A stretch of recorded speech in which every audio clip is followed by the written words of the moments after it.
Well, hello there, and welcome back to Caves of Cud.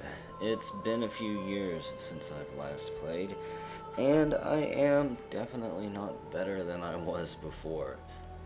This is the Steam version. I may or may not play with tiles on. Probably play with tiles on for a bit and then turn tiles off. I've been bouncing between the two modes trying to decide which version I like better. I'm not gonna go over anything else there. We'll just replay my most recent character, which is a pretty probably horrible build. The only thing I have are unstable genomes. I think that was one of the last things I was kind of experimenting with before I basically retired from the game.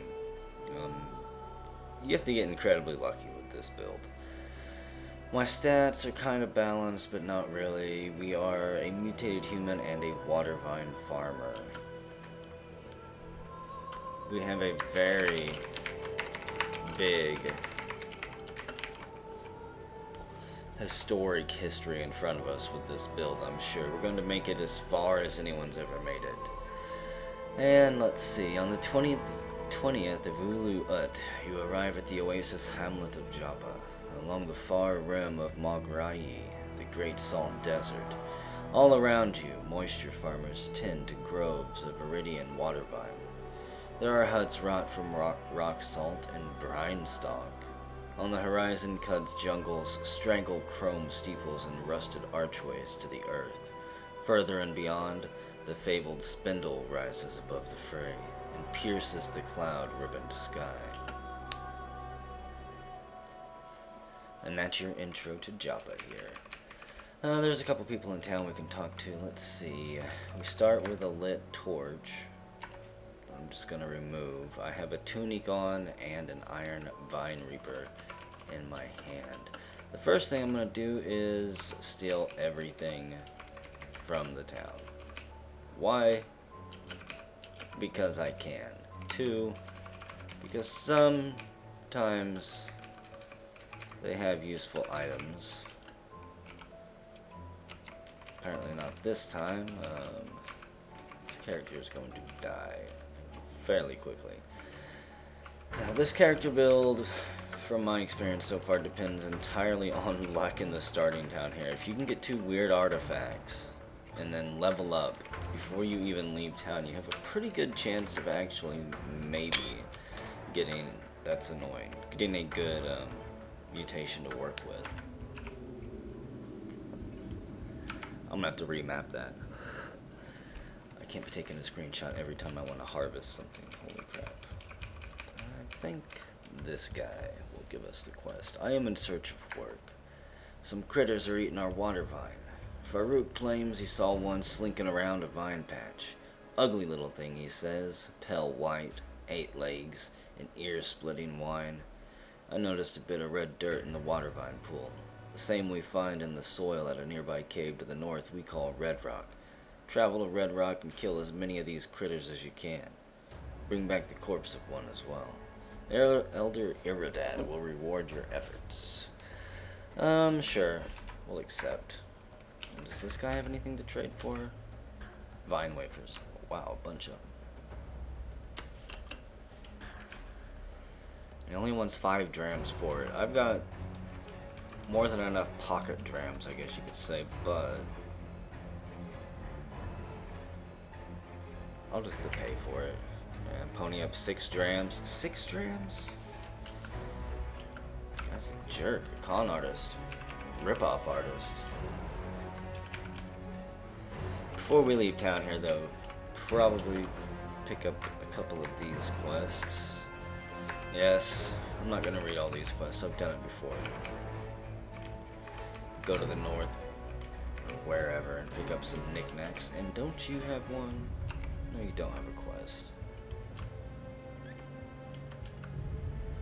I think this is the main merchant in town. A glow sphere, huh? This opaline phosphorescent globe fits into the palm of a human hand and glows with the light of auroras absorbed eons ago. That would be useful to have.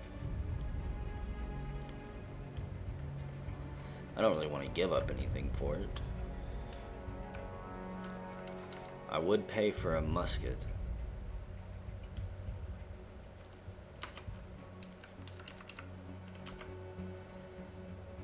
So, I don't know what the farmer's token is actually good for. An ancient bronze coin with a square cut from its center. Time has furnished it with a turquoise tarnish.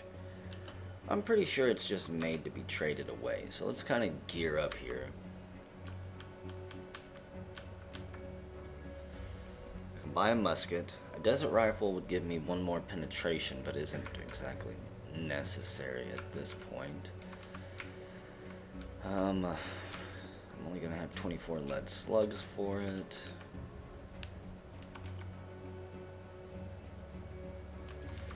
Let's get some studded leather armor.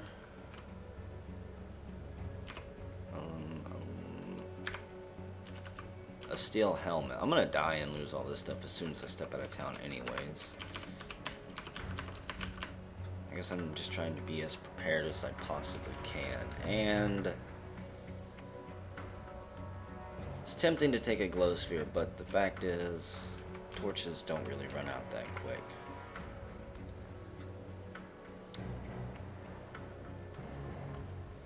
Let's see what has good penetration. The mace has good penetration, but only does 1d3. 1 to 3 damage.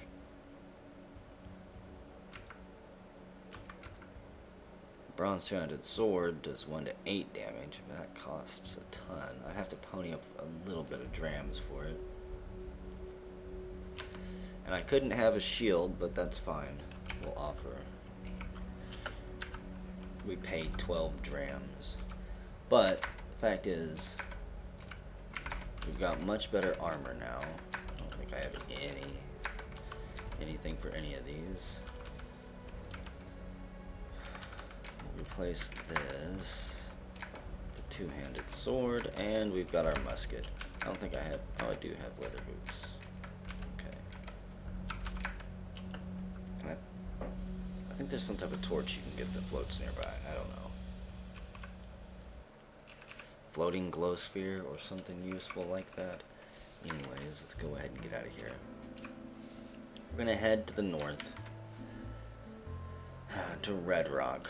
We finished the quest and it's nighttime, so of course it's pitch black. One thing I didn't take into consideration is I'm not gonna be able to hold the torch with the two-handed sword. Son of a bitch. Yes. We fast traveled just for a step or two.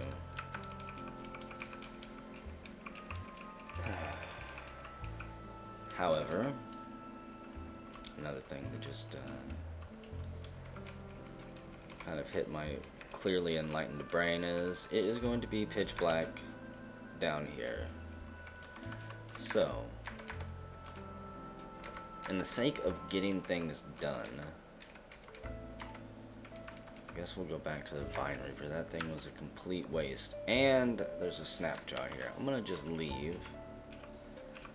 Kind of funnel them in right here. Of course they'll chase me. And I should probably take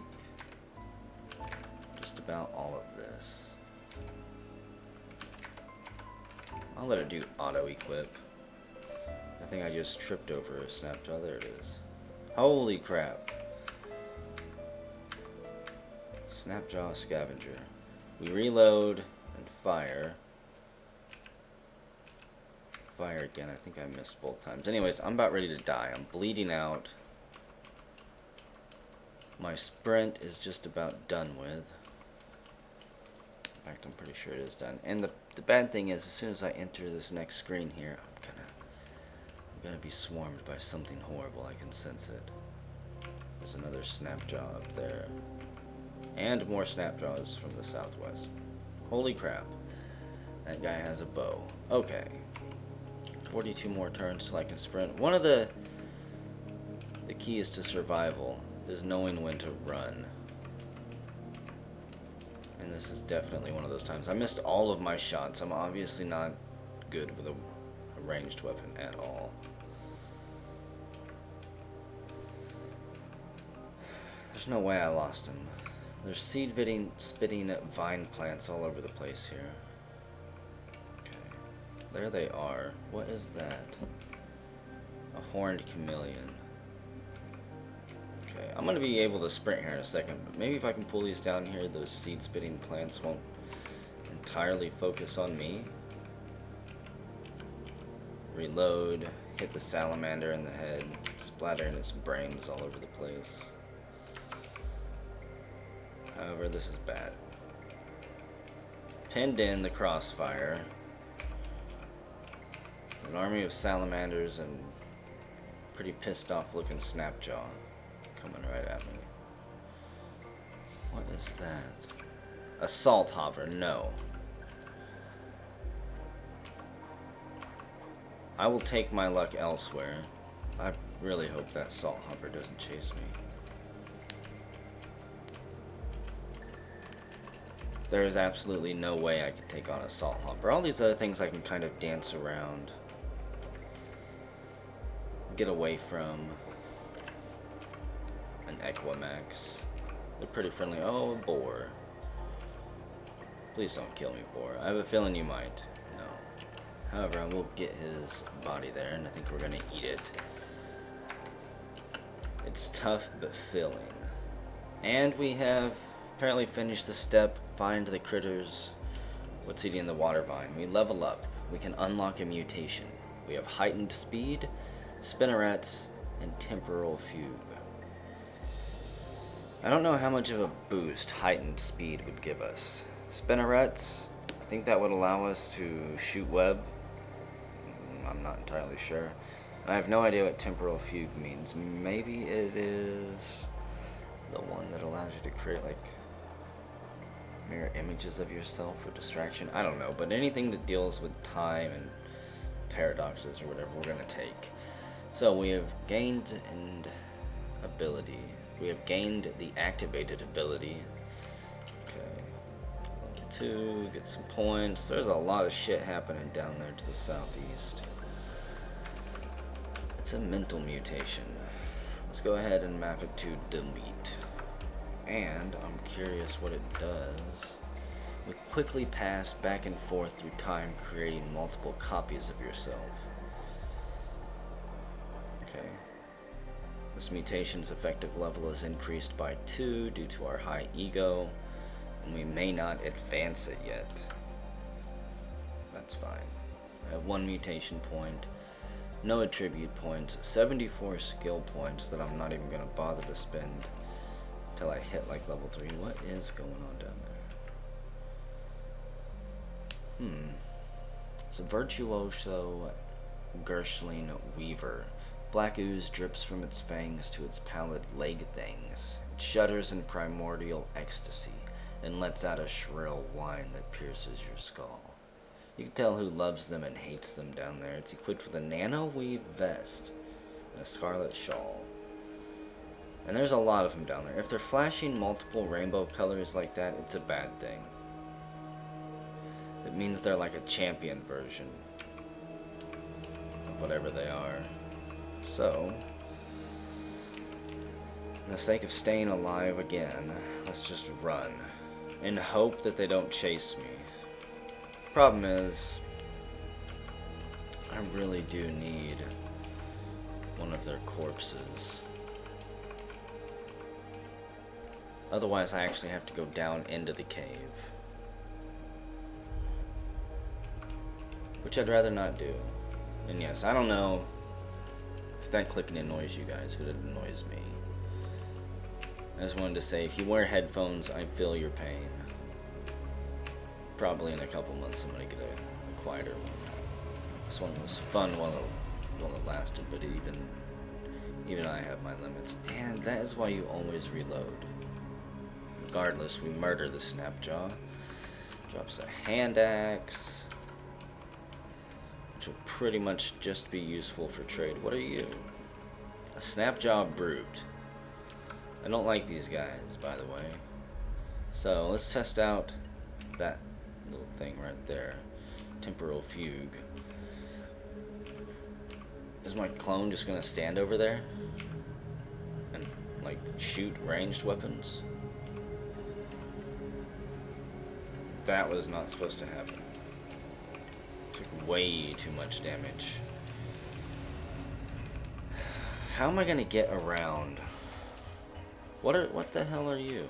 A Snapjaw warrior. Well, this is just great. And I can't create a clone of myself for another 193 turns. And another Snapjaw. They're slowly just gonna pick me off with little stabs here and there. Another one. Brown ones I'm not worried about. They don't really deal that much damage. There's a whole bunch of them down there. It's possible I could loop around this way. Maybe get the Gershlings into a fight with these kobolds. A two-headed boar. Okay. I guess I can see that now. And I hit the turbo button.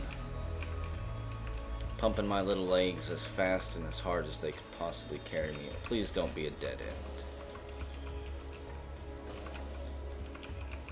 Okay, I'm dead. This is a dead end. 89 turns to use that again. There's no way. Well, there's maybe one way. Nope. I was gonna say, if I can cut my way through these little brown ones and then make a break for it, I might have been able to live. But that bastard warrior with the shield dove in to fill the gap and block me in. I went down fighting, but they laughed the entire time. Ah, that's the summary of Sergei the Sixth. None of my characters have had a very illustrious run, unfortunately. The third was the best, and I'm not entirely sure how I died there. I had a pump shotgun. I can't remember how I died on my best one. I think I got careless, like usual. Sergei the Sixth. Second place with negative 857 points. Wow. Anyways, I think I'm going to end the video here, and I will probably be doing some more cuds soon. I don't know. I'm not going to get into a real in-depth character, hopefully anything like min-maxian power gamey, trying to get through the story until it's expanded on at some point down the road. But we'll do some more weird, probably just nothing but unstable genome mutations for a little bit longer.